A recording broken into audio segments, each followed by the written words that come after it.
Hey, what's up, everyone? It's Friday here in South Korea, and I'm sure a lot of you have already heard the news, or at least you now know what I'm going to talk about based on the title of this video.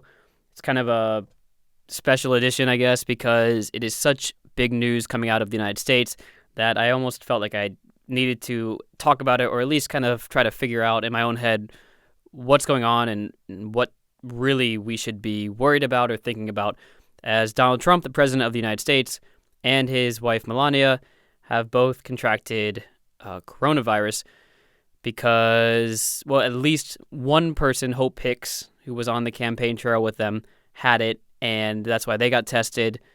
And now the president of the United States has coronavirus. And it was almost something that I had always expected based on the fact that the Brazilian president, Bolsonaro, and Boris Johnson of the prime minister of Great Britain got it too, because there was an excessive, like almost a hubris, right? Like an excessive pride in these leaders, where they assumed they were safe and that the country was safe and that they didn't have to worry about it. And it was almost inevitable that countries with such high rates of infections, where the leaders would try to be brave by showing themselves shaking hands with or getting close to people without wearing masks to show how brave they were in fighting this virus, even though it has nothing to do with bravery. Anyway, the fact that he got it was almost something I'd predicted way back. People had said, like, Trump's a germaphobe and he makes everyone else get tested beforehand. But even then, if you're on the campaign trail and you're holding events, he mentioned before that his events don't cause the spread of coronavirus, but Herman Cain, who was on the campaign trail with him, who was a previous presidential candidate, got it and died from it. So it is an inevitability if you don't take care of the coronavirus in your country. And there's a lot of implications that we need to think about with the president of the United States contracting coronavirus, COVID-19 to be specific. The first is, of course, the implications on the presidential elections. Now we have one presidential candidate who was just in a debate room with the other presidential candidate, since in the U.S. there's only really two legitimate contenders every 4 years. One of them has coronavirus, maybe the other one, although I assume we'll know pretty soon, as I'm sure the Biden campaign will be checking him as well. And that does a lot for, the voters. Number one, Trump voters themselves are going to maybe have to reconsider, how capable they think their leader is. Of course, there's going to be a contingent that always believes, no matter what, he's the best candidate no matter what. But there's another side that has been listening to him say how it's not a big deal and don't worry about the coronavirus, and now all of a sudden your leader contracts that disease. That becomes something that may not sway your vote, but may keep you from voting if you lose a little bit of that encouragement. Other things about it is, for the campaigns, is that now you can't really do debates for 2 weeks at least. And that was a big failure in the Trump campaign to prepare him for the debate, as he came out looking a little bit rough around the edges, almost like a bully and not presidential. So I know some people have floated the idea that maybe he is faking coronavirus to get out of the debates. I really don't think that's true. I'm assuming based on, it doesn't seem right that he would fake it to get out of the debates. So it affects the debates. It affects his ability to go out and hold rallies, which is always a big point of his. How many people can he get out to rallies to show how strong he is? And exciting his base was so important for getting people out to vote. So how can he do that when he's sending tweets from his quarantine right now with the First Lady? So that's a big thing to think about, is the politics, the election coming up in the beginning of November.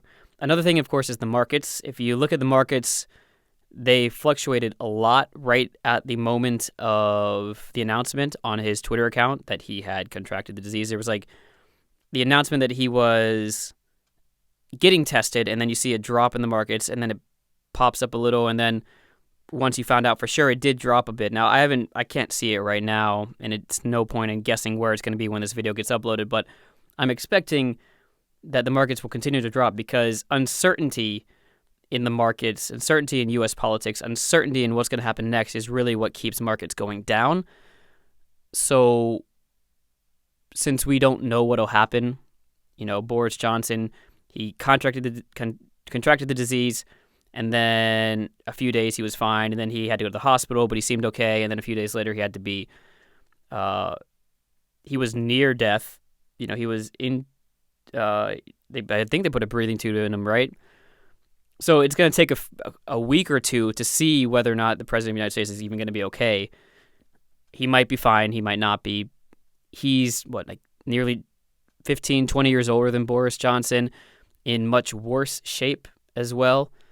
So statistically speaking, his likelihood of survival is lower, although it's still, it's under 50% that the fatality rate is under 20% for his age, something like that, maybe under 15.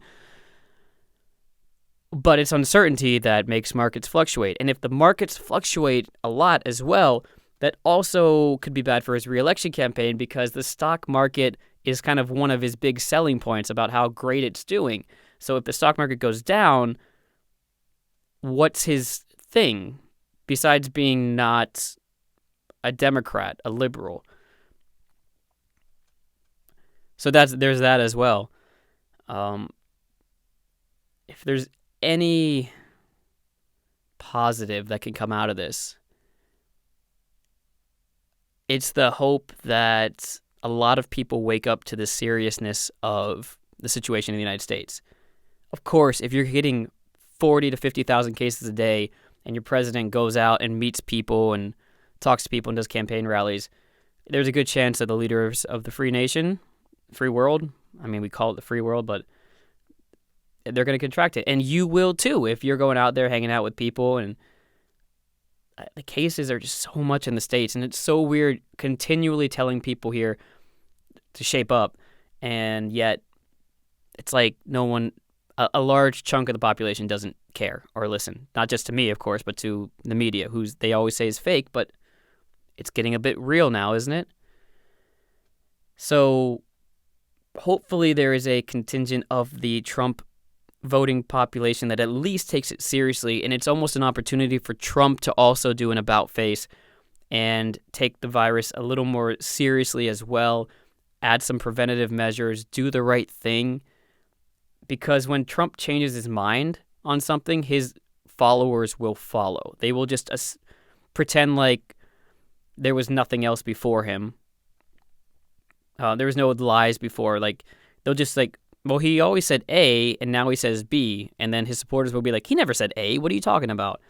So hopefully they just start saying, he always took the virus seriously, and now we're going to continue taking it seriously because he's such a good president. Fine. If they want to keep saying, lying and pretending he took it seriously, I don't care. Just start taking it seriously now.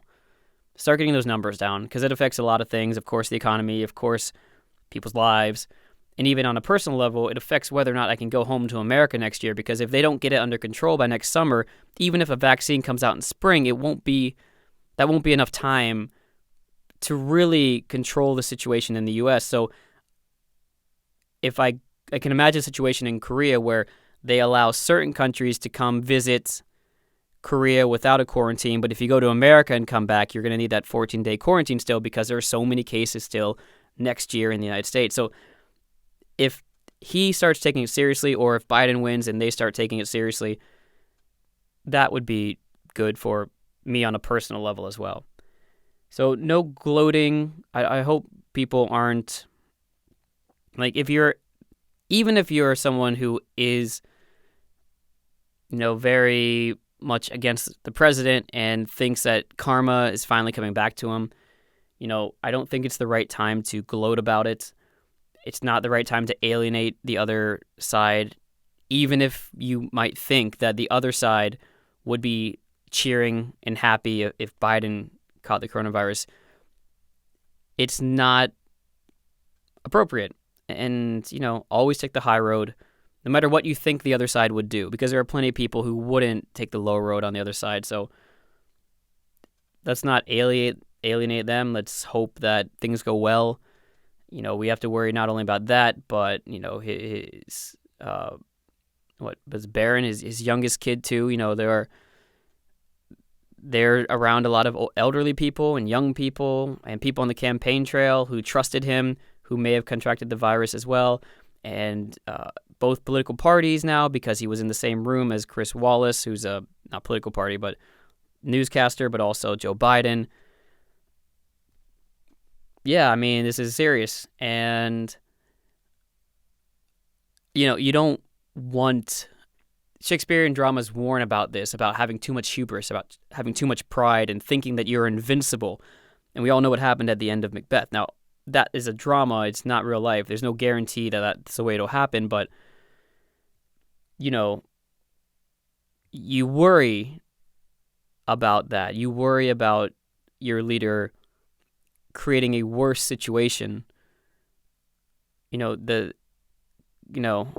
on wood, like the potential literal death of a U.S. president isn't a good thing. The markets, of course, could crash, but also you don't know what that will do to the voting populace. You might get a crazier candidate come out and win. Like, you can't just cheer for it because, yay, he's going to get sick and that's going to mean our guy wins. Like, when you win, you want to win fair and square. You don't want to win the national championship because LeBron James got hurt. You want to win because you were the better team. And that's really what we should be cheering for is the best candidate to survive. So at least for me, you're not going to hear any gloating. You're not going to hear any ill will that I wish upon the president or his family. But I do hope that they start to maybe take this a little bit more seriously and maybe start to get this virus under control in the United States, because it is serious. It's not a joke, and it's definitely not fake news. That's it for now. I hope you're all doing well. And yeah, if you're a praying person, pray for the best. If you're not, hope for the best. And I'll see you next time. Goodbye. Haseo.